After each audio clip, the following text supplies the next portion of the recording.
மாதாஜி எந்த ஊர்ல இருந்து கிளாஸ் எடுக்கிறேன்? நான் பெங்களூர்ல இருக்கிறேன் பிரபு. ஓ பெங்களூர். ஓகே. ஹரே கிருஷ்ண மாதாஜி. ஹரே கிருஷ்ண பிரணாம் மாதாஜி. பிரணாம்ஸ் மாதாஜி. பிரணாம்ஸ் மாதாஜி.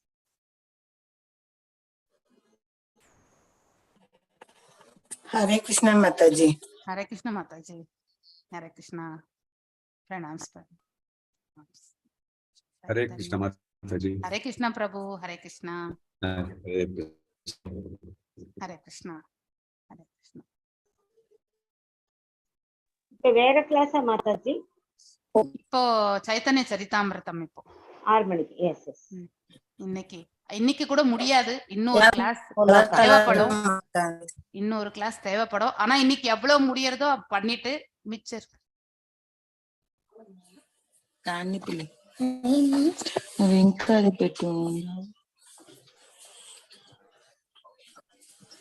నాకు యాల బంగారు తావు రెడ్డి ఎల్లో కమార్తండి. ஹரே கிருஷ்ணா மாதாஜி. ஹரே கிருஷ்ணா பிரபு. ஹரே கிருஷ்ணா. லெவல் 2 கிளாஸ் முடிஞ்சிருதுங்களா? இப்பதான் முடிச்சேன் பிரபு. ஜஸ்ட் ஏன்னா இந்த சைத்தன்ய சரிதாமிரத்துக்காக தான் அது முடிச்சேன் நானு. இல்லன்னா அதை கண்டினியூ தான் பண்ணிருப்பேன். சரிங்க சரிங்க. நெக்ஸ்ட் வீக்ல இருந்து பண்ணலாம். கோலோக சாட். பிரபு நீங்க இருந்தீங்கல்ல, செல்வகுமாரன் பிரபு தானே பேசுனது? அவர் லெஃப்ட் ஹேண்டர் மாதாஜி. அப்படிங்களா? Okay okay.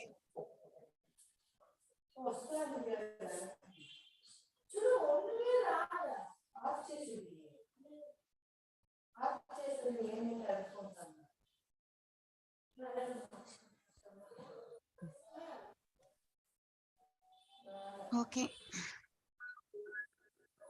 இவ்வளவு குறைவா இருக்காங்க. ஓகே. பிரம்மன் பிரம்ம ஜோதி எல்லாருமே மியூட் ஆயிடணும். ஹரே கிருஷ்ணா. மோகன்தாஸ் பிரபு நீங்க கொஞ்சம் கையை உயர்த்துங்க. ஓகே. எல்லாரையும் மியூட் பண்ணிடுங்க பிரபு. அப்பப்ப பாத்துக்கோங்க கொஞ்சம்.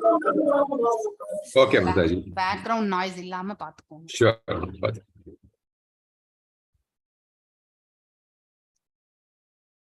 இன்னைக்கு பெரிய அதாவது நம்ம படிக்க போறது பிரம்ம ஜோதிர்.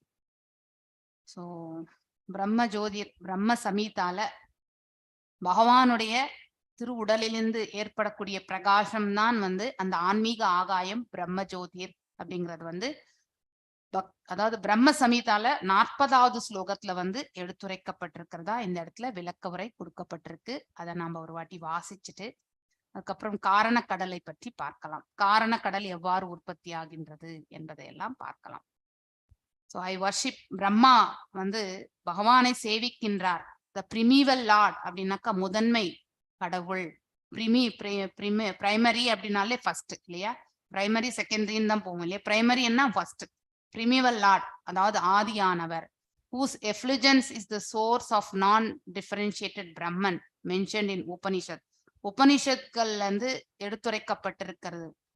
அவருடைய உடலிலிருந்து ஏற்படக்கூடிய அந்த பிரகாசம் அதுதான் அனைத்திற்குமே அதாவது மூல காரணம். சோர்ஸ்னா அதுதான் மூலப்பொருள் அப்படின்றது சொல்லப்பட்டிருக்கு Upanishad. Being differentiated into infinity of glories of the mundane universe appears as indivisible, infinite, limitless and truth. அதாவது இட் இஸ் நான் டிஃபரன்ஷியேட்டட், அதாவது வேறுபாடே காண முடியாது. பகவானின் திரு உடலிலிருந்து ஏற்படக்கூடிய அந்த பிரகாசம் தான் ஆன்மீக ஆகாயம். அந்த ஆன்மீக ஆகாயத்துல தான் இந்த கோலோகம் வைகுண்டம் எல்லாமே இருக்கின்றது இல்லையா, அமைந்து இருக்கின்றது. சோ மேலும் it is being differentiated from the infinity. அது இந்த ஒரே நிமிஷம். Hare Krishna Prabhu. Hare Krishna Prabhu. Hare Krishna.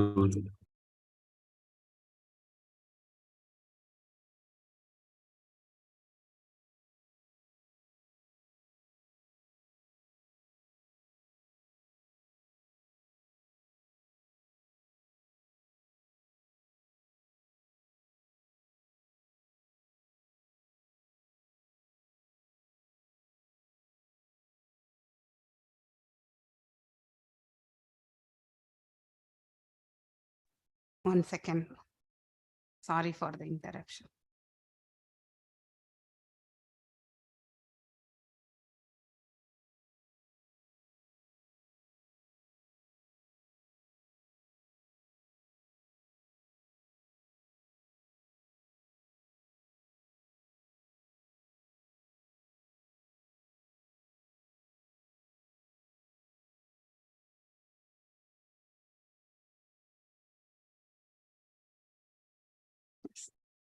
So Govinda, it is source is the effulgence is the source of the non-differentiated Brahman. அதாவது பிரம்ம நிலை இல்லையா?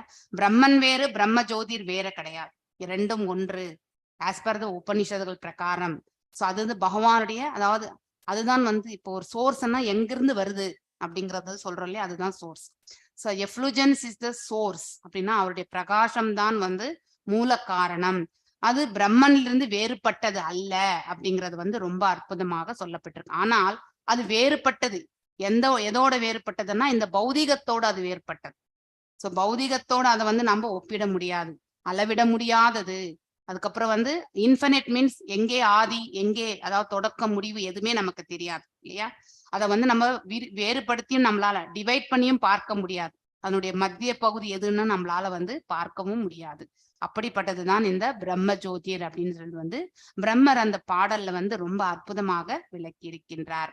இப்ப காரணக்கடல், காரணக்கடலை பத்தி முன்னாடி கூட நம்ம படிச்சிருக்கோம். அதாவது இந்த வேதங்கள் எல்லாமே பர்சனிஃபைடு வேதாஸ், அதாவது ரூபம் கொண்ட வேதங்களுடைய உடலில் ஏற்படக்கூடிய வேர்வைதான் வந்து அந்த காரணக்கடலாக வந்து அதாவது ஆன்மீக உலகை சுற்றி இருக்கக்கூடிய அந்த காரணக்கடல் வந்து அந்த வேதங்களுடைய உடலில் இருந்து வரக்கூடிய வேர்வை என்று பத்ம புராணத்துல சொல்லப்பட்டிருக்கிறதாக இந்த இடத்துல நாம படிச்சோம் நேத்து இல்லையா? சோ மேலும் பகவானிடத்திலிருந்தும் வரக்கூடியது என்பதை வந்து இந்த இடத்துல இன்னும் படிக்கதான் போறோம். பிரம்ம சமீதை பிரகாரம் வந்து அவர் சொல்கின்றார், Krishna never concerts with illusionary. அவர் எப்பொழுதுமே மாயையோடு கலப்பது கிடையாது. மாயை அவரிடமிருந்து பிரிந்து வந்த சக்திகள் இல்லையா? Still our connection is not entirely cut off from the absolute truth. அவர் வந்து தாயார், அதாவது லக்ஷ்மி தாயார் மூலமாக, லக்ஷ்மி தாயாருடைய நிழலாக தான் வந்து மாயை. ஸோ இன்டைரக்ட் கனெக்டிவிட்டி தானே தவிர டைரக்ட் கனெக்டிவிட்டி கிடையாது. when he extends to create the material world, the amorphous pastime in which he engages by concerting with his own spiritual chit, அதாவது பொட்டன்சி, அவருடைய அந்தரங்க சக்தி தான் தாயார் இல்லையா, ரமாதேவி. ஸோ அவரோட வந்து இந்த பிரபஞ்சத்தை வந்து படைக்கணும்னு அவர் வந்து நினைக்கிறார். ஸோ அவர்கள் இருவருடைய, அதாவது அதற்கு வந்து யோக நித்திரா அப்படின்னு சொல்லுவாங்க. யோக நித்திரையிலிருந்து பகவான் யோக நித்திரையில வந்து அந்த காரணக்கடலில் வந்து படுத்திருக்கிறார். சோ யோக நித்திரை என்றால் வந்து யோகா என்றால், யோகம் என்றால் அதாவது ஆழ்நிலையான, மேலும் வந்து அது ஆன்மீகத்தோடு சம்பந்தப்பட்டது என்று சொல்லப்படுவது. இங்க நித்திரா என்பதால் தாயாரோட இணைந்திருப்பது. அது வந்து நம்ம கண்களுக்கு தெரியாது, அன்மேனிஃபெஸ்டட் ஃபார்ம்ல இருக்கிறது, அதாவது அவ்வியக்த நிலையில் இருக்கக்கூடிய ஒன்று. அதுதான் வந்து யோக நித்திரையில் இருக்கிறது என்று அர்த்தம். சோ பத்ம புராணத்துல வந்து சொல்லப்படுகின்றது, இந்த காரணக்கடல்ல இருக்கக்கூடிய அந்த தெய்வீகமான அந்த கடல் வந்து வேதங்களுடைய அவங்களுடைய உடலில் ஏற்படக்கூடிய அந்த வேர்வையினால வந்து ஏற்படுகின்றது. சோ பிரம்ம ஜோதிரையே வந்து அந்த கலந்து, அதாவது ஃபுல்லாவே வந்து பிரம்ம ஜோதிர் அந்த பக்கம்தான் வந்து இது இருக்கிறது, எது ஆன்மீக உலகங்கள் இல்லையா? இந்த ஆன்மீக உலகங்கள் எல்லாத்தையுமே சுத்தி இருக்கிறது தான் வந்து இந்த காரணக்கடல் என்று சொல்லப்பட்டிருக்கிறது. சோ அதற்கு பவுண்டரி, ஆன்மீக உலகத்திற்கும் பௌதிக உலகத்திற்குமே இருக்கக்கூடிய அந்த அதாவது டிஸ்டன்ஸ் வந்து இந்த காரணக்கடல் தான் வந்து மெயின்டைன் பண்ணிட்டு இருக்கு இல்லையா? இந்த இரு உலகத்திற்கும் மத்தியத்துல இருக்கிறது தான் வந்து காரணக்கடல். அதுல பகவான் விரஜா ரிவர், எஸ் விரிஜா ரிவர்னும் காரணக்கடலும் ஒண்ணுதானே? எஸ், ரெண்டும் ஒண்ணுதான். காரணக்கடலும் விரஜா ரிவரும் ஒன்றுதான். சோ அதாவது காரணக்கடல் என்றால் நாம இப்போ காரணா ஓஷன் அப்படின்னு சொல்லிட்டு நம்ம இங்கிலீஷ்லயும் தமிழ்லயும் சொல்றோம். விரஜா என்பது சமஸ்கிருத வார்த்தை. ஓகே, சோ நீங்க விரஜா என்றாலும் ஒன்றுதான், காரணக்கடல் என்றாலும் ஒன்றுதான், இரண்டுமே ஒன்றுதான். சோ யோக நித்திரை என்பது நம்மள மாதிரி தூங்குறது கிடையாது. சோ நித்திரை என்றால் தூங்குவது கிடையாது, இணைப்பு. சோ பகவான் இந்த பௌதிக இயற்கையை படைப்பதற்காக தன்னுடைய அந்தரங்க சக்தியா இருக்கக்கூடிய தாயாரோட இணைந்து அவ்யக்த நிலையில் நம்ம கண்களுக்கே புலப்படாத நிலையில் வந்து இணைந்திருப்பது தான் வந்து யோக நிதிரை. சோ அப்ப யோக நிதிரையா இருக்கும் பொழுது இந்த பிரளயம் என்று ஏற்பட்ட பிறகு மீண்டும் படைப்பு என்று ஏற்படக்கூடிய அந்த இடைப்பட்ட காலத்துல எந்த ஒரு மாற்றமும் இருக்காது இல்லையா? அனைத்துமே பகவானுக்குள்ளேயே போய் அடங்கி விடுகின்றது இல்லையா? அனைத்து அண்டங்களுமே வந்து, அதாவது காரணோதய கஷாய் விஷ்ணுனுடைய சுவாசம், வெளி சுவாசம் வரும் பொழுது அவருடைய உடல் நாளங்களில் இருந்து எல்லாமே வந்து அண்டங்கள் வெளியில வரும். ஆனா அதே மாதிரி அவருடைய உட்சுவாசம் வரும்பொழுது, அதாவது பிரளயம் ஏற்பட்டு மகா பிரளயம் ஏற்பட்டு பிரம்மாவுடைய ஆயுட்காலம் முடியும் பொழுதுதான் அந்த மகா பிரளயம் ஏற்படும். அவருடைய ஆயுட்காலம் 311.04 ட்ரில்லியன் இயர்ஸ். அந்த அளவுக்கு பெரிய சுவாசம் தான் பகவானுடையது. அதாவது காரணக்கடல். சோ அதாவது இரண்டாம் சங்கர்ஷ்ணர் இல்லையா, அவரிலிருந்து தோன்றியவர் தான் மகாவிஷ்ணு அல்லது காரணோத கஷாய் விஷ்ணு. அவர் அந்த காரணக்கடலில் படுத்துக்கொண்டு தாயாரோட யோக நிதிரையில் வந்து இணையும் பொழுதுதான் வந்து இந்த பௌதீக இயற்கையை படைப்பதற்கான அந்த காலகட்டம் வருகின்றது. அப்ப அவருடைய வெளி சுவாசம் வரும் பொழுது எல்லா அண்டங்களுமே வந்து வெளியில வந்து படைக்கப்படுகின்றன. மேலும் அவருடைய கடைக்கண் பார்வை இல்லையா, அந்த பார்வையிலிருந்து எல்லா ஜீவராசிகளுமே வந்து வெளியில வர்றது. ஆக்சுவலி அவருடைய பார்வையிலிருந்து அந்த அந்த ஜீவராசிகளை எல்லாமே தாயார் வந்து அதாவது ஏங்கிக் கொள்கிறார். இப்போ எக்ஸாம்பிள் கூட வந்து நம்ம வீட்டுக்கு யாரோ வந்து வராங்கனாக்கா விருந்தினர்கள், அந்த வீட்டுல இருக்கக்கூடிய எஜமானர் வந்து தன்னுடைய மனைவியை தான் ஃபர்ஸ்ட் அழைப்பார்கள் இல்லையா? மனைவி அழைச்சிட்டு அவருக்கு அந்த என்ன செய்யணும்ன்றது சொன்ன பிறகு அவங்க சொல்ல வேண்டிய அவசியம் கூட கிடையாது. அவருடைய எதிர்பார்ப்புகளை உணர்ந்த மனைவி வந்து வந்திருப்பவர்களை வந்து உபசரித்து எல்லாமே வந்து செய்து வழி அனுப்பி வைப்பாங்க. அதே மாதிரிதான் தாயார் பகவான் இந்த படைப்பு பகிரங்க சக்தியால வந்து இந்த ஜட உலகை படைக்கணும்னு நினைக்கிறார் இல்லையா, பௌதிக இயற்கையை. அவருடைய கண்களிலிருந்து எழக்கூடிய அந்த ஜீவராசிகள் இல்லையா, சோ நம்மளுடைய அதாவது கருத்தரிக்கக்கூடிய முறை இந்த பௌதிக இயற்கையில வந்து டிஃப்ரெண்ட். ஆனா பகவான் எந்த ஒரு புலனையும் வேறு ஒரு இதுக்கு வந்து அவரால் உபயோகப்படுத்த முடியும் இல்லையா? கண்களாலேயே நாம நிவேதனம் பண்ணால் அதை சுவீகரிக்கவும் முடியும். கண்களாலேயே வந்து அவர் இந்த பௌதிக இயற்கையை வந்து கருத்தரிக்கவும் செய்ய முடியும். அப்படிப்பட்ட அதாவது இயல்புகளை கொண்டவர், சோ வைபவங்களை உடையவர் பகவான். சோ அவருடைய கண்களில் இருந்து வந்த அந்த ஜீவராசிகள் அனைத்தையுமே வந்து தாயார் வந்து வாங்கி பெற்றுக்கொள்கின்றார். சோ அவர் வந்து இச்சாசக்தி, அவர் விருப்பம் கொள்ளும் பொழுது அந்த படைப்பு எனக்கூடிய அந்த தன்மை வந்து ஏற்படுகின்றது. லார்ட்ஸ் கிரியேஷன் வந்து ஏற்படுகின்றது. அதுக்கப்புறம் ரமாதேவி தான் வந்து லக்ஷ்மி தாயார், அவருடைய அந்தரங்க சக்தி. அவர் அதை பெற்று அவருடைய நிழலாக இருப்பவர், அந்த நிழலிலிருந்து வந்தவர் தான் வந்து மாயை, அதாவது துர்காதேவி. சோ இந்த பிரதான நிலை என்பது ஒன்று உண்டு. அதாவது இந்த பிரபஞ்சம் வந்து படைக்கப்படும் பொழுது அந்த அதாவது 24 பண்புகள் நம்ம அடுத்த அதாவது 13வது அத்தியாயத்துல படிப்போம். நம்ம இப்ப நீங்க எல்லாரும் 12வது அத்தியாயம் ஸ்டார்ட் பண்ணியிருக்கோம். 13வது அத்தியாயத்துல வந்து இந்த பௌதிக இயற்கையினுடைய 24 பண்புகளை பற்றி படிப்போம். அதுல 23 பண்புகள், அதாவது புத்தியை தவிர மிச்சம் இருக்கக்கூடிய 23 பண்புகள், அதாவது கர்மேந்திரியங்கள் 5, ஞானேந்திரியங்கள் 5, அதுக்கப்புறம் புலன்களுடைய செயல்கள் 5, அடுத்து வந்து பஞ்சமகாபூதங்கள் 5 இல்லை, இதுவே வந்து 20 ஆயிற்று. அதோட வந்து இந்த இயற்கையினுடைய 3 குணத்தினுடைய தோன்றாத ஒரு சுபாவம் அது ஒன்று, அடுத்து அகங்காரம், அடுத்து மனசு இல்லையா? இந்த மூன்றுமே வந்து 23 பண்புகள் வந்து எதோனோடையுமே கலந்து இருக்காது. அது எல்லாமே கலவை. இப்போ பாகவதத்துல நாம 3வது அத்தியாயத்துல 6வது சாப்டர்ல படிச்சுட்டு வரோம். இந்த 23 பண்புகள், அதோட காலம், அதோட வந்து மாயையினுடைய இது, அதோட பகவானுடைய பார்வை, இவை எல்லாம் வந்து கலவையாக ஆன பிறகுதான் இங்க வந்து இந்த பிரபஞ்சத்துல வந்து அதாவது கிரியேஷன் படைக்கும் தொழிலே வந்து ஆரம்பமாகின்றது.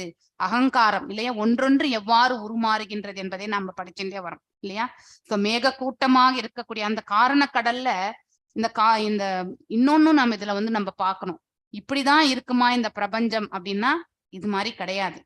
ஆனா இந்த ஈசனா அப்படிங்கிறது வந்து பகவான், அதாவது சிவபெருமானை குறிக்கின்றது இங்க. சோ இந்த நார்த் ஈஸ்ட்ல தான் வந்து நம்ம இந்த பௌதிக உலகமே இருக்கிறது. இது பக்கத்திலே டிராயிங் போட்டா இது ரெண்டும் ஈக்குவல் அப்படிங்கிற வந்துருன்றதுக்காக தான் இது கீழ் உலகம், இது விரிவங்கம், பகவானுடைய பௌதிக விரிவங்கம் என்பதால் இதை கீழே வந்து போட்டிருக்காங்க.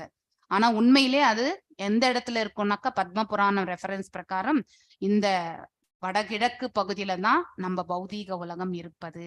அந்த காரணக்கடல்ல வந்து ஏதோ ஒரு மூலையில வந்து தோன்றக்கூடிய இந்த, அதாவது நார்த் ஈஸ்ட் சைட்ல தோன்றக்கூடிய இந்த மேக கூட்டம் இல்லையா, அதாவது இந்த ஸ்பிரிச்சுவல் இந்த கிளவுடுன்னு சொல்லுவாங்க. இதை வந்து ஆன்மீக, அதாவது பாத்தீங்கன்னாக்கா மேகம் என்று பொருள். அதற்குள்ளதான் வந்து இந்த அண்டங்கள் எல்லாம் வந்து படைக்கப்படுகின்றன. சோ இங்க எல்லாமே நமக்கு தனித்தனியா இருக்குன்னாக்கா நமக்கு தெரியணுன்றதுக்காக அவ்வாறு அந்த டயக்ராம் வந்து போட்டிருக்காங்க.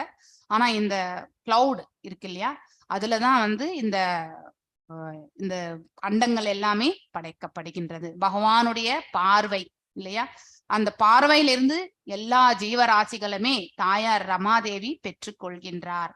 சோ அதை வந்து யாருக்கு அளிக்கின்றார் என்றார், சோ இவருடைய இந்த பார்வையால் வந்து இந்த இடத்துல வந்து ஒரு அவுரா அப்படின்னாக்க நம்மளை சுற்றி ஒரு வட்டம் ஏற்படும் இல்லையா, அதாவது ஸ்பிரிச்சுவல் சர்க்கிள் அப்படின்னு சொல்லுவாங்க இல்லையா, ஆவுரான்னு சொல்லுவாங்க. அவங்கள சுத்தி ஒரு தெய்வீகமான ஒரு இது இருக்குன்னு சொல்லுவாங்க. ஒளிவட்டம், எஸ் ஒளிவட்டம். இங்கிலீஷ்ல ஹேலோன்னு சொல்லுவாங்க.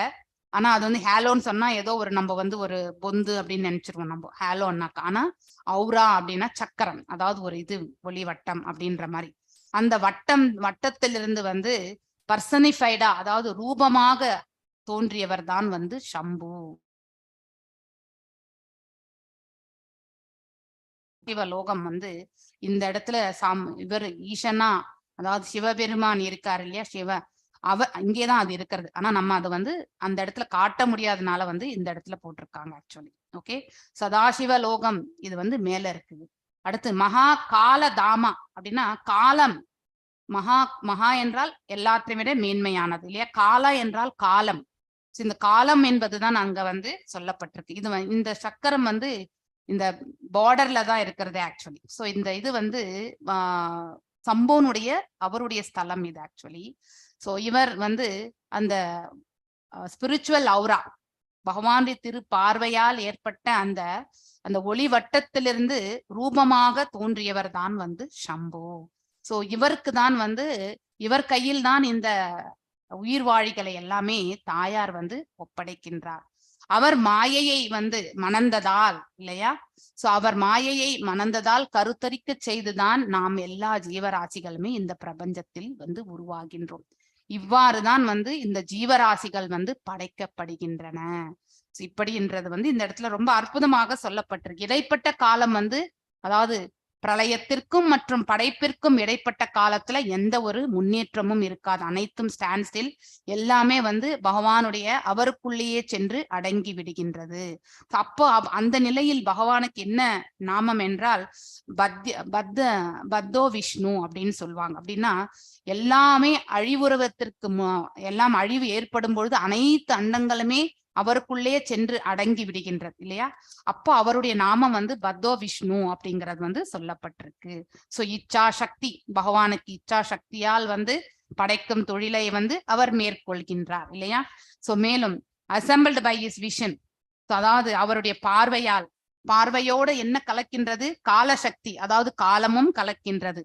அது மகத்துவத்திற்குள்ள மகத்துவமாக மாறுகின்றது. சோ அதாவது இந்த ஸ்பிரிச்சுவல் கிளவுட், இங்க இருக்கக்கூடிய இந்த கிளவுட் அப்படின்னாக்கா இந்த மேக கூட்டம் இல்லையா, இந்த மேக கூட்டத்துல வந்து மகத்தத்துவமாக உருமாறுகின்றது. மகத்தத்துவத்திலிருந்து தான் நம்ம இந்த பௌதீக இயற்கையும் வந்து உருமாற்றம் பெறுகின்றது. சோ இது எல்லாமே இந்த பௌதீக பண்புகள், இந்த 7 பண்புகள், பஞ்சமகாபூதங்கள், அகங்காரம் மற்றும் மனது, இதெல்லாம் கலந்துதான் வந்து மகத்தத்துவமாக உருமாறுகின்றது.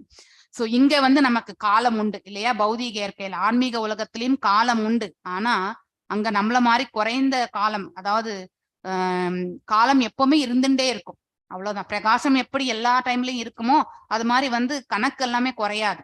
இங்க வந்து நமக்கு வந்து இந்த இன்னைக்கு 12 மணி நேரம் முடிஞ்சதுன்னா முடிஞ்சது, அவ்வளவுதான். இன்றைய தேதியில கணக்கு வந்து 12 மணி நேரம் கழிந்து விட்டது என்றால் கழிந்து விட்டது. மீண்டும் வந்து இன்னைக்கு தேதி வந்து திரும்பி வராது, இந்த வருடம் இந்த நாள் எல்லாம் வராது. அங்கே வந்து அந்த மாதிரி கணக்கெல்லாம் கிடையாது. அது எல்லாமே அன்லிமிட்டடா இருக்கக்கூடிய இது. ஸ்பேஸ் கூட அங்க அன்லிமிட்டட். இங்க ஏகபாதம், அங்க திரிபாதம். பௌதிக உலகம் வந்து ஏகபாதம் 1 மடங்குன்னா இதை விட 3 மடங்கு வந்து ஆன்மீக உலகம் என்பதை நாம புரிந்து கொள்ள வேண்டும். சோ என்லெஸ் திங்ஸ், அங்க வந்து காலமும் வந்து அளவிட முடியாத காலம், இங்க வந்து அளவோடு இருக்கக்கூடிய காலம் இல்லையா. பிரம்மருக்கு 100 ஆண்டுகள் இல்லையா. அவருடைய உலகத்தில் இருக்கக்கூடிய அதாவது நிலையும் வந்து வேறு. அதே மாதிரி தேவ உலகத்தினுடைய கணக்கு வேறு, நம்ம புவி வாழ்க்கையினுடைய காலத்தினுடைய கணக்கு வேறு. ஒவ்வொரு அண்டத்திற்குள்ளேயும் ஒவ்வொரு கால கணக்கு. அதை வந்து நாம தெரிஞ்சு கொள்ளணும். So from the eyes of Mahavishnu, millions of jivas comes out. இதுதான் வந்து சொல்லப்பட்டிருக்கு. இந்த நம்ம அதை படிக்கலாம், அந்த பக்கம் போட்டிருக்காங்க. Ramadevi takes care of it. அதை வந்து தாயார் வந்து லக்ஷ்மி தாயார் அதை வந்து எடுத்துக்கிறாங்க. இச்சா சக்தி இல்லையா, டேக்ஸ் கேர் இட். அதாவது பகவானுடைய இச்சா சக்தி செயல்படும் பொழுது காலசக்தியோட கலந்து அது வந்து அவருடைய பார்வையாக மாறுகின்றது. அதுல அதனுடைய அவுட்கம் என்ன, ஜீவசக்தி. அந்த ஜீவசக்தி எல்லாத்தையுமே வந்து வாங்கி கொள்கின்றார்.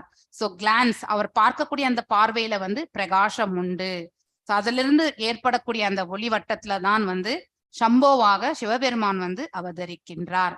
சோ இங்க இருக்கிறவரு வேறு, இது வந்து பௌதீகத்துக்கு சம்பந்தப்பட்டவர். இங்க பகவானுடைய நித்திய சகாவாக இருக்கக்கூடியவர் இந்த இடத்துல. சோ இவங்க எல்லாருமே எட்டர்னல் அசோசியேட்ஸ் அப்படின்னு சொல்லுவாங்க. சோ அங்க இருக்கக்கூடிய கஜானனன், துர்கா எல்லாருமே வேறு. ஆனா இங்க எல்லாமே கீழான ஆற்றலால, அதாவது பௌதீக இயற்கையாலான செயல்பாடுகள், சோ பௌதிக பண்புகள். சோ இந்த ஜீவா கிவ்ஸ் டு ரமாதேவி என்ன பண்றாங்க, அந்த ஜீவன்களை எல்லாம் அதாவது சிவபெருமான் சம்புவுக்கு கொடுத்துடுறாங்க. சோ கிவ்ஸ் திஸ் காலா சக்தியும் அதையும் கலந்து அவருக்கு கொடுத்துடுறாங்க. சோ ட்ரிடன்ட், அவர் கையில இருக்கக்கூடிய இந்த திரிசூலம் வந்து முக்காலத்தையுமே உணர்த்த வல்லது. அதாவது பிரசன்ட், பாஸ்ட் அண்ட் ஃபியூச்சர் இல்லையா.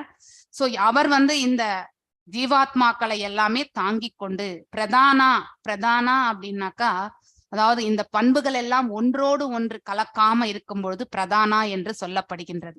கலந்த பிறகுதான் அது வந்து பிரகிருதியா மாறுகின்றது. இந்த பௌதிக இயற்கைக்கு 2 நிலைகள் உண்டு. ஒன்று, இந்த பௌதிக பண்புகள் ஒன்றோடு ஒன்று கலக்காமல் இல்லையா. 23 பண்புகளை நான் ஆல்ரெடி சொன்னேன். அதோட பகவானுடைய திருப்பார்வை, காலம் இல்லையா.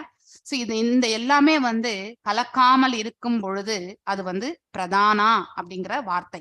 அதாவது unmanifested form of the material nature. அதே வந்து நம்ம வந்து கலந்து ஒன்றாக கலந்து ஜீவன் வந்து வாழக்கூடிய நிலை வந்து வரும்பொழுது அது பிரகிருதி ஆகிவிடுகின்றது. அதுதான் பௌதீக இயற்கை என்பதை நாம புரிந்து கொள்ள வேண்டும். பாதி ஸ்பிரிச்சுவல், அது மேல இருக்கக்கூடிய அந்த சதாசிவ லோகம். பாதி வந்து பிரதானா, அதுதான் வந்து மகா காலதாமா அப்படிங்கிறது வந்து இந்த இடத்த வந்து சொல்லப்பட்டிருக்கு. இங்க வந்து எதுவுமே மிக்சர் கிடையாது, எல்லாம் தனித்தனியா இருக்கக்கூடிய ஒன்று. சோ இது வந்து டார்க் ப்ளூ கலர்ல இருக்கும்ன்றது வந்து இதுல வந்து சொல்லப்பட்டிருக்கு, அதாவது வேதங்கள்ல வந்து சொல்லப்பட்டிருக்கு.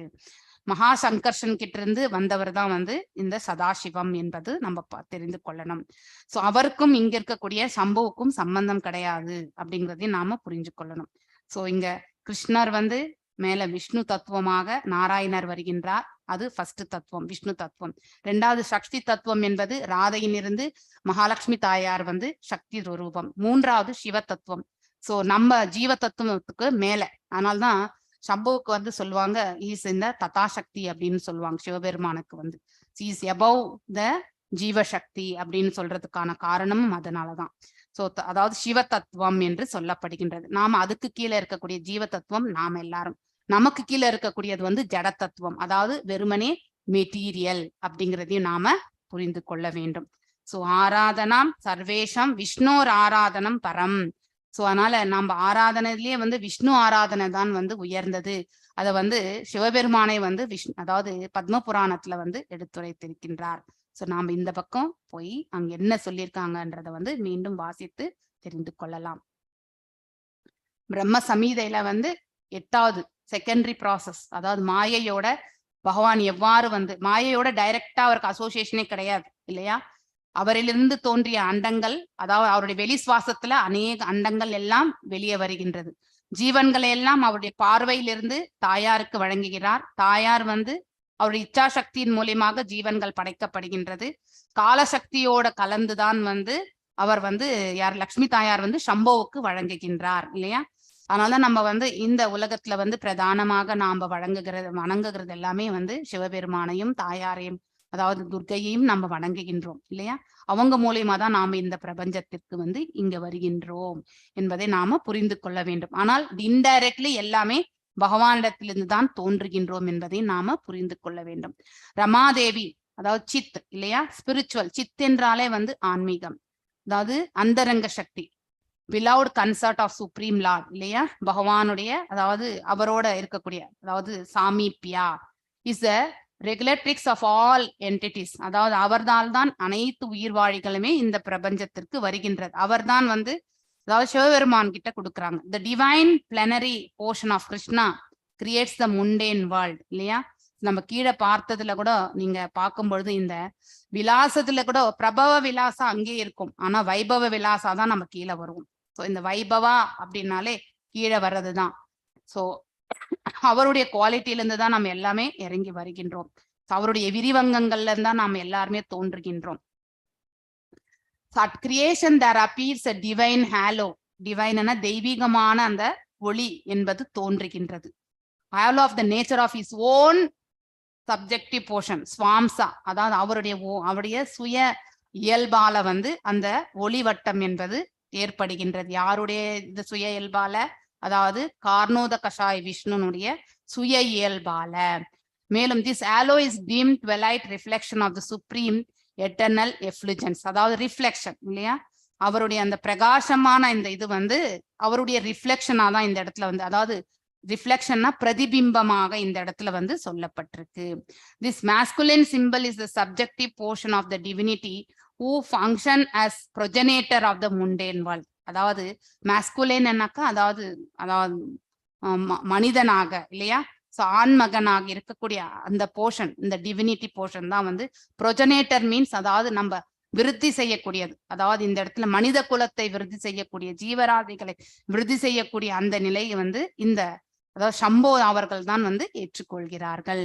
ஸோ நியதி the conceiving potency in regard to the mundane creation makes her appearance out of the supreme regulators. அதாவது மாயை பகவான் அதாவது ரமாதேவி அவர்களுடைய நிழலில் இருந்து தான் வந்து துர்கை அவர்கள் வந்து படைக்கப்படுகின்றார் என்பது இந்த இடத்துல வந்து சொல்லப்பட்டிருக்கு. லிமிட்டெட் நான் அப்சல்யூட் அபாரா பொட்டன்சி, அதாவது அபாரா மீன்ஸ் அதாவது நம்ம பௌதீக இயற்கை வந்து நம்ம டெம்பரவரியான ஒரு இதுதான், அழிவடையக்கூடியது கிடையாது.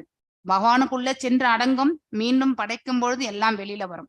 எதுவுமே நித்தியமானதுதான். இது இந்த பிரகிருத்தியும் நித்தியமானது, நாம் எல்லாம் வாழ்ந்து கொண்டிருக்கிறோம், எல்லாம் நித்தியமானவர்கள் தான் அப்படின்னா ஆத்ம ரூபத்தில். ஆனால் நாம வந்து மடியும் பொழுது இந்த உடல் மட்டும்தான் நாம இங்க இருக்கோம், ஆத்மாவுக்கு என்றைக்குமே அழிவு கிடையாது. அதே போல இந்த பௌதிக இயற்கையும் அழிவு கிடையாது, அங்கங்க சிறு பிரளயங்கள் ஏற்படும், மாற்றத்திற்கு உட்பட்டது, ஆனா நித்தியமாக இருக்கக்கூடிய ஒன்று.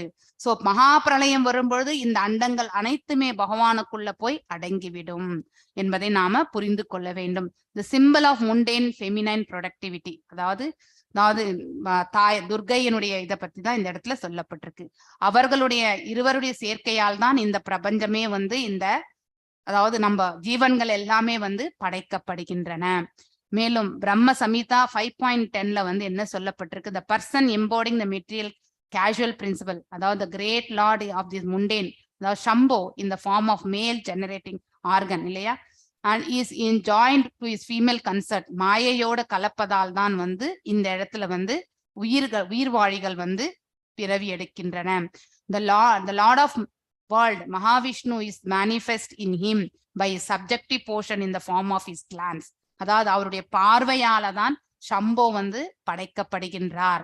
சோ அந்த அது வந்து அந்த அந்த ஒளி வட்டம் தான் வந்து ரூபமாக ஏற்கின்றது என்பதை வந்து மனித ரூபமாக ஏற்கின்றார் என்பது இந்த இடத்துல சொல்லப்பட்டிருக்கு. சோ பிரம்ம சமீதா 12 என்ன சொல்றதுன்னா, Mahavishnu is spoken by the name Narayana இல்லையா, நம்ம எல்லாருமே நாராயணா என்றுதான் நம்ம வந்து சொல்லுவோம்.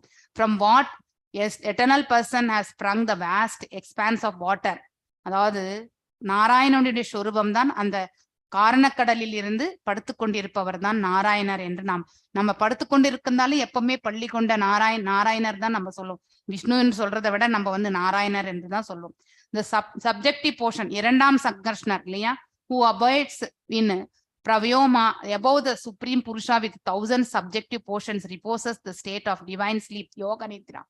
அதாவது பாத்தீங்கன்னாக்கா யோக நித்திரையில் வந்து இருக்கக்கூடியவர் இல்லையா. யோக நித்திரை என்பது நான் இப்ப உங்களுக்கு விளக்குன மாதிரி யோகத்தில், அதாவது யோகம் என்றால் வந்து அதாவது டிரான்சிடென்டல் ஆழ்நிலையான நிலையில், அதே மாதிரி ஆன்மீகத்தில் நிலை கொண்டிருக்கக்கூடிய எம்பெருமான் அவர் தாயாரோட வந்து இணைந்திருக்கும் கொள்கையா, அதாவது நமக்கு தோன்றாத நிலையில் இணைந்திருக்கின்றார். அதுதான் வந்து யோக நித்திரை என்று இந்த இடத்துல விளக்கப்பட்டிருக்கு.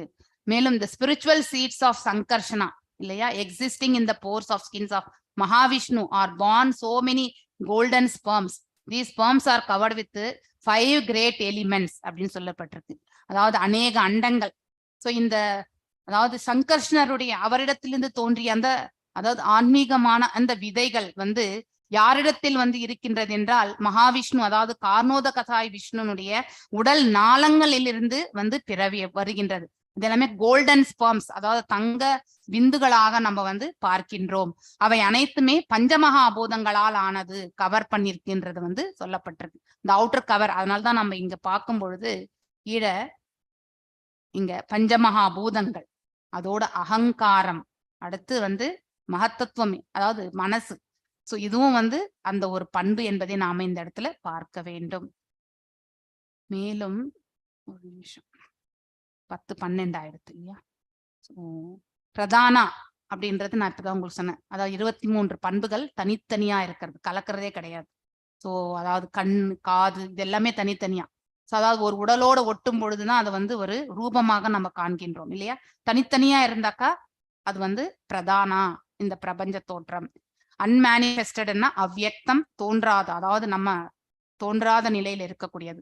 So combination of 3 modes cause the manifest state called as Pradhana. இந்த 3 குணங்கள் இல்லையா, அதுதான் வந்து இப்ப வந்து நம்ம பார்க்கக்கூடிய இந்த பிரதானா எனக்கூடிய நிலை. இட் இஸ் கால்ட் அஸ் பிரகிருதி. பிரகிருத்தின்னு எப்ப சொல்லுவோம்னா நம்மளால காணக்கூடிய நிலை வரும்பொழுது பிரகிருதி என்னும், காண முடியாத நிலையில வந்து பிரதானா என்று சொல்வோம். சோ காண முடியாத நிலையில இருக்கும் பொழுது எந்த ஒரு அதாவது பௌதிக பண்புகளும் ஒன்றோடு ஒன்று கலப்பது கிடையாது. சோ அது எல்லாமே வந்து ஸ்டாண்ட் ஸ்டில் பொசிஷன்ல அப்படியே இருக்கும். அது வந்து ஆக்டிவா ஆகும் பொழுது யாருடைய பார்வையால, பகவானுடைய பார்வையால இல்லையா. சோ அது அகங்காரத்தினுடைய ஒரு சுபாவமும் அதுல கலந்திருக்கும். பகவானுடைய பார்வை, காலரூபம், இவை அனைத்துமே கலந்துதான் வந்து நம்ம வந்து பகவான் வந்து இந்த பிரபஞ்சத்தை இயக்கி கொண்டிருக்கின்றார் அப்படிங்கறது வந்து நாம இந்த இடத்துல புரிந்து கொள்ள வேண்டும். 5 கிராஸ் எலிமெண்ட்ஸ், 5 ஷட்டில் எலிமெண்ட்ஸ் இல்லையா, அதாவது ஞானேந்திரியங்கள், கண்மேந்திரியங்கள் இல்லையா, மேலும் புலன்களுடைய செயல்கள், மேலும் பஞ்சமகாபூதங்கள், இது எல்லாமே நாம வந்து பார்க்கின்றோம். இதெல்லாமே அக்ரிகேட் எலிமெண்ட்ஸ். நம்ம வந்து 23 பண்புகள் ரொம்ப அழகா நம்ம பாகவதத்துல வந்து சொல்லப்பட்டிருக்கு இல்லையா.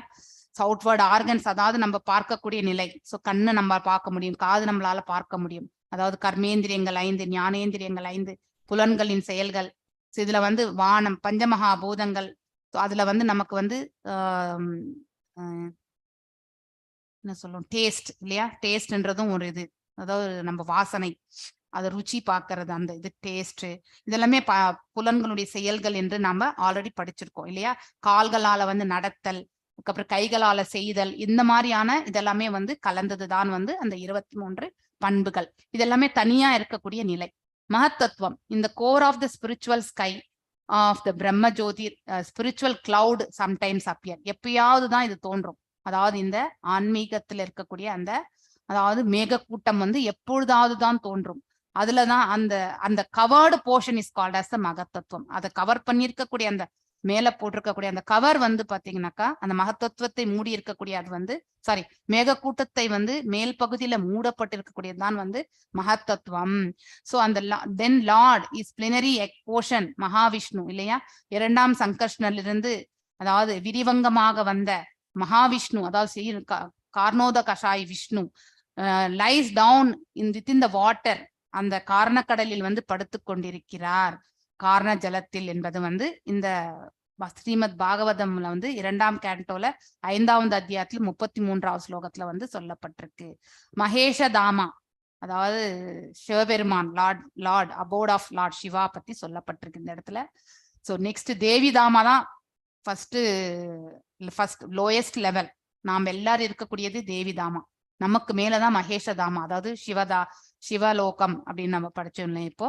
சிவா இந்த இடத்துல எஸ் சதாசிவ லோகம், அதுதான் வந்து நமக்கு மேல இருக்கக்கூடிய லோகம். அதற்கு மேல ஹரிதாமம், வைகுண்டங்கள், அதுக்கு மேல கோலோகம். இந்த 4 லோகங்களை நாம வந்து படிக்கிறோம். So Maheshadhama. Next to Devidhama is Shivadhama. So Maha Kaladhama அதுல ஒரு போர்ஷன் கீழே வந்து நம்ம இந்த காரண கடல்லே இருக்கிறது இல்லையா. ஸோ பிரம்ம ஜோதியரை விட்டு இருக்கக்கூடியது வந்து மகா காலதாமா. ஸோ அது எப்படி இருக்கின்றதுனால் இருள் சூழ்ந்த நிலையில் இருக்கின்றது. இன்டர்பிரினேட்டிங் திஸ் போர்ஷன் சிவதாமா தேர் ஷ்ரைன்ஸ் த சதாசிவலோகம். அது வந்து சதாசிவலோகம் வந்து மேல வந்து பிரகாசம் உடையது. இது வந்து அதாவது இருள் சூழ்ந்த நிலையில் இருக்கின்றது. எங்கெல்லாம் பௌதிகம் இருக்கோ அங்கெல்லாம் இருள் தான், எங்கெல்லாம் வந்து ஆன்மீகம் இருக்கோ அங்கெல்லாம் வந்து பிரகாசம் தான். இதை வந்து கான்ஸ்டன்டா இந்த ரூலை நாம அப்ளை பண்ணிக்கணும். அதற்கு மேல வந்து ஹரிதாமம் அதாவது கோலோ வைகுண்டங்கள் என்று சொல்லப்படுகின்றது. தேரப்பான் சம்பு த லார்ட் ஆஃப் பிரதானா, அதாவது இந்த பௌதிக இயற்கையினுடைய அதாவது பகவான் என்று நம்ம சொல்கின்றோம் இல்லையா. சோ அவரிலிருந்து தான் நாம் எல்லாருமே தோன்றி இருக்கின்றோம். ஆனால் அவர் யாரினுடைய வந்தவர்? பகவான் அதாவது மகாவிஷ்ணுவிலிருந்து தோன்றியவர் என்பதை நாம புரிந்து கொள்ள வேண்டும். Rudra. So dim reflection of supreme lord இல்லையா. அதாவது கருமையான இது கன்சியூமேட்ஸ் இஸ் மாயையோட கலந்துதான் நாம இங்க எல்லாருமே நாம பிறவி எடுக்கின்றோம். சோ அவர் வந்து இண்டிபெண்டா எங்கேயுமே அவர் வந்து இயங்க மாட்டார். சோ மகாவிஷ்ணு அவருடைய ஆற்றலால் தான் வந்து இவர் இயங்கிக் கொண்டிருக்கின்றார் என்பது இந்த இடத்துல சொல்லப்பட்டிருக்கு பிரம்ம சமீதை. மேலும் இந்த பிரம்மர் வந்து அவர் பிரம்ம லோகத்திலிருந்து அவருடைய மேல் இருக்கக்கூடிய லோகங்களை எல்லாம் காணக்கூடிய அந்த நிலையில அவர் விவரிக்கிறது தான் இது எல்லாமே. தேவிதாமம் பற்றி நம்ம வந்து சொல்ல வேண்டிய அவசியமே கிடையாது. மாயையால் வந்து ஆளக்கூடியதுதான் தேவிதாமம் இல்லையா. நாம் எல்லாரும் is worshipped by all people as Durga. Creation, preserving, destroying எல்லாமே இந்த இடத்துல நடந்துட்டே இருக்கும். I adore the primeval lord Govinda in accordance whose will Durga conducts herself இல்லையா. அதாவது பகவான் அதாவது கடவுளுடைய உயர்ந்த ஆளுமையினுடைய வழிநடத்துதலால் தான் வந்து இவர்கள் எல்லாருமே இயங்கிக் கொண்டிருக்கிறார்கள் என்பதை நாம் இந்த இடத்துல படிக்கிறோம். ஸ்ரீமத் பாகவதத்துல வந்து மேலும் வந்து இந்த யூனிவர்சல் எக் அதாவது இந்த அண்டம் இல்லையா. So shape of an egg is also manifestation of material energy இல்லையா. பௌதிக ஆற்றலால் தான் பகிரங்க சக்தியால் தான் இந்த அண்டங்கள் எல்லாம் படைக்கப்படுகின்றன. அதுல எத்தனை லேயர்ஸ் இருக்கு நமக்கு வந்து 7. ஒவ்வொரு அண்டத்துக்குள்ளேயுமே வந்து 7 அடுக்குகள் இல்லையா. அதாவது பஞ்சமகாபூதங்கள், அகங்காரம் மற்றும் வந்து மகத்தத்துவம். ஸோ அது திக்னஸ் வந்து இஸ் ஒன் another இன்க்ரீஸ் ஆகும். ஒவ்வொரு லேயருமே வந்து உள்ள இருக்கக்கூடிய லேயரை விட அடுத்த லேயர் இன்னும் கொஞ்சம் ஜாஸ்தி திக்கா இருக்கும். அந்த மாதிரி கடைசி லேயர் லாஸ்ட் லேயர் வந்து மகத்தத்துவம் வந்து இன்னும் திக்னஸா இருக்கும். Each layer is 10 times bigger than the previous one. 10 மடங்கு ஜாஸ்தின்னு சொல்லப்பட்டிருக்கு. அந்த final outside layer is அதாவது கவர்ட் பை த பிரதானா. Within this egg is the universal form of Hari, of whose body the 14 planetary system parts இல்லையா. அதாவது கார்ணோத கஷாய் விஷ்ணுனுடைய விரிவங்கம் தான் வந்து கர்ப்போத கஷாய் விஷ்ணு. அவர் ஒவ்வொரு அண்டத்திற்குள்ளுமே உட்புகுந்திருக்கின்றார். அதையும் நாம் இந்த இடத்துல பார்க்கின்றோம். இங்க அநேக அண்டங்கள்ல பாத்தீங்கன்னாக்கா ஒவ்வொரு அண்டத்திலுமே வந்து கர்ப்போத கஷாய் விஷ்ணு இங்க படுத்துன்னு இருப்பார். நாம இங்க இருக்கக்கூடிய ஒரு அண்டத்துல வந்து பார்க்கின்றோம்.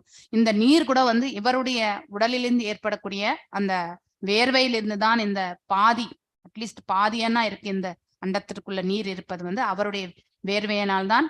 மேலும் அங்கு அனந்தன் மீதுதான் அவர் வந்து சயனித்துக் கொண்டிருக்கின்றார் என்று எடுத்துரைக்கப்படுகின்றது. ஒரு நிமிஷம் தேவிதாமத்துல தானே இருக்கும். எஸ், பிகத் பாகவதாமிரதத்துல மேலும் வந்து என்ன சொல்றாங்கன்னாக்கா the first covering I entered was of the earth. There I saw Supreme Lord in the form of great boar being worshipped by the goddess earth, the deity presiding over that covering and its wealth. She worshipped him with riches not to be obtained within the universe itself, with all the opulences of the universe world within every pore on his body. அதாவது இந்த பிகத் பாகவதாமிரதம் வந்து சனாதன கோஸ்வாமி அவர்கள் எழுதினது. அதுல வந்து எடுத்துரைக்கப்படுகின்றது. அது I entered the first covering I entered that was of the earth அப்படின்னு சொல்லப்பட்டிருக்கு. பூமண்டலத்துல யாரு பூதாயி சொல்கின்றால் பகவானை பார்த்து. அவருடைய உடல் அதாவது இந்த பௌதிக இயற்கையில வந்து எல்லா 14 லோகங்கள் எல்லாமே இருக்கு. ஒவ்வொரு அண்டத்திற்குள்ளுமே 14 லோகங்கள் விராட் ரூபத்துல அனைத்துமே அடங்கி இருக்கின்றது இல்லையா. சோ அவர் அந்த பிரதான டீட்டியா நம்ம வந்து காடஸ் நம்ம பூதாயி தான் நம்ம ஃபர்ஸ்ட் உணங்குறது இல்லையா. சோ இந்த பூதாயி வந்து ஃபர்ஸ்ட் அவதாரம் இன்கார்னேஷன் வந்து போரா தான் வந்தார். அதாவது வராக அவதாரம் இல்லையா. மத்ஸ்ய அவதாரம் ஆர் வராக அவதாரம் ரெண்டுத்துல ஏதோ ஒண்ணு. ஐ திங்க் பார்த்தசாரதி பிரபு மத்ஸ்ய அவதாரம் தானே. அது ஃபிஷ்ஷா வந்து உலகத்துல போர் தான். அதாவது ஒரு அசுரன், அதாவது ஹிரண்யாக்ஷன் வந்து மச்சத்துக்கு அப்புறம் தான் வராகம். வராகம் வரும்பொழுது இந்த பூமியை வந்து நீருக்குள்ள தள்ளி விட்டுருவான் இரண்யாக்ஷன் இல்லையா. அப்ப பகவான் வந்து உள்ளுக்குள்ள இருந்து அதாவது அந்த இதுவாக வந்து அதாவது வாராக அவதாரம் எடுத்து அந்த பூமியை வந்து மேல தாங்குவார் இல்லையா. அதை பத்தி சொல்லக்கூடியதுதான் இந்த இடத்துல வந்து worshipping great boar by the goddess earth. அப்ப பூமியை ரட்சித்ததால பூதாயும் வந்து பகவானை வந்து சேவிக்கின்றாங்க. So deity presiding over that covering and its wealth. She worshipped him with riches not to be obtained within him within the universe itself.